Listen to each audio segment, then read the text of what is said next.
জঙ্গল সাফাই করতে গিয়ে পাওয়া যায় একটি শিবলিঙ্গ। তারপরে সেখান থেকে বেরিয়ে আসে একটি বিষধর সাপ। আশ্চর্যজনক এই ঘটনার পর হইচই পড়ে যায় বর্ধমান পুরসভার 12 নম্বর ওয়ার্ডের বড়নীলপুর বালাজি হাউজিং কমপ্লেক্সে। বালাজি হাউজিং কমপ্লেক্সের জলা জায়গায় জঙ্গল সাফাই করতে গিয়ে এই ঘটনা। প্রতিদিনই আমি ফুল তুলতে আসি, কিন্তু মোবাইল তো হাতে নেওয়া হয় না। তো সেই হিসেবে ফুল যখন আমার তোলা হয় তখন আমি দেখছি ওখানে যে শিবলিঙ্গটা মানে উল্টে রয়েছে আর কি। হ্যাঁ, সেই হিসেবে আমার হাজবেন্ডকে দিয়ে আমি আর খবর দিই। তারপর আমার মেয়ে, হাজবেন্ড, ওরা সবাই আসে। বালাজিতে যারা যারা ছিল আর কি, দাদারা, তাদেরকে খবর দেওয়া হয়। কি মনে করছেন এখানে এখন কি করবেন? দেখি আমার বালাজি দাদারা কি করেন, ওনারাই সিদ্ধান্ত নেবেন। ওনারাই তো সবকিছু ব্যবস্থা নেন, তো ওনাদের উপর আমরা ছেড়ে দিয়েছি। দাদারা যা ব্যবস্থা নেবে সেটাই আর কি আমাদের ঠিকঠাক ব্যবস্থা। কি নাম আপনার? সিদ্ধান্ত নেবে। হ্যাঁ, এবং আমরা চাই যে এটা বালাজির প্রতিষ্ঠা করা হোক। হ্যাঁ, আমাদের বালাজি কমপ্লেক্সে তো মানে শিবলিঙ্গ নেই, তো সেই হিসেবে আমাদের শিবরাত্রির সময় বাইরে যেতে হয়। মানে এই প্রতিষ্ঠা করার পর কি কি চিন্তা ভাবনা কি করবেন বললেন? আমরা চিন্তা ভাবনা করছি যে আমাদের বালাজি কমপ্লেক্সে দাদাদের আমরা খুবই মানি, এবং দাদারা যে বিষয়টা চিন্তা ভাবনা করবেন সেটাই আমরা মেনে নেব। হ্যাঁ, রাত্রিবেলায় কমিটির মানে ইয়েতে হলে আর কি দাদারা একটা মিটিং করবেন। সেই মিটিং এ ওনারা যা সিদ্ধান্ত নেবেন সেটাই হলো আমাদের মানে সবথেকে বেস্ট সিদ্ধান্ত।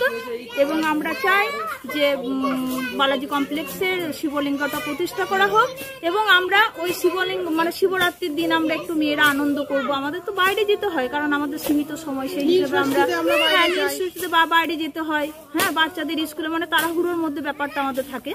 তো যাই হোক, আমরা চাই যে আমাদের শিবলিঙ্গটা আমাদের প্রতিষ্ঠা করা হোক। আমরা মানে একটু আনন্দ উপভোগ করবো আর কি। হ্যাঁ, আর আমরা তো সবাই জানেন যে মেয়েরা শিবলিঙ্গ সময় আমরা একটু আনন্দ।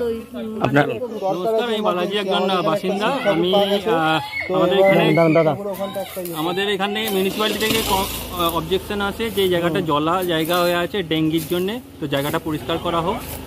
সাথে আমাদের এইচ ব্লক থেকে একটা আমাদের কাছে লিখিত দরখাস্ত আছে যে জায়গাটা পরিষ্কার করে দেয়, যেহেতু সামনে বর্ষাকাল আসছে। জায়গাটা পুরোটাই জলা জায়গা, দীর্ঘদিন ধরে আপনি দেখতেই পাচ্ছেন জলটাকে, আমরা জলটাকে পাম্প দিয়ে জলটাকে পরিষ্কার করাই। আজকে ছুটির দিন যেহেতু, সেই হিসাবে আমরা দুটো লেবার করি। আমাদের একটা মালি দাদা আছে, ওনাকে দিয়ে 3 জন মিলে পরিষ্কার করার জন্য শুরু করি। তো শুরু করার পর ওনারাই প্রথম দেখে যে এখানে একটা শিবলিঙ্গ পাওয়া গেছে। শিবলিঙ্গটা শুয়ে ছিল, এরকম নয় কি স্ট্যান্ড বাই ছিল। আর একটা আশ্চর্য ব্যাপার কি, যেটা ওনাদের কাছে শুনলাম, সাপ জড়িয়েছিল একটা।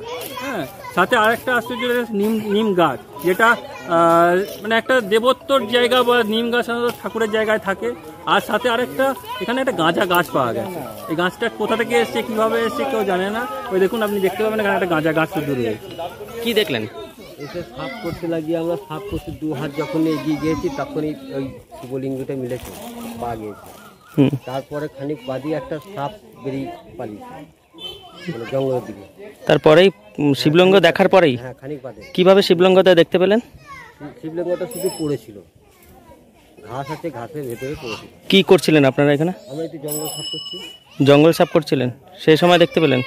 আপনারাই প্রথম দেখতে পান? আমরাই প্রথম দেখতে পেলাম। পড়েছিল উল্টে ভাবে?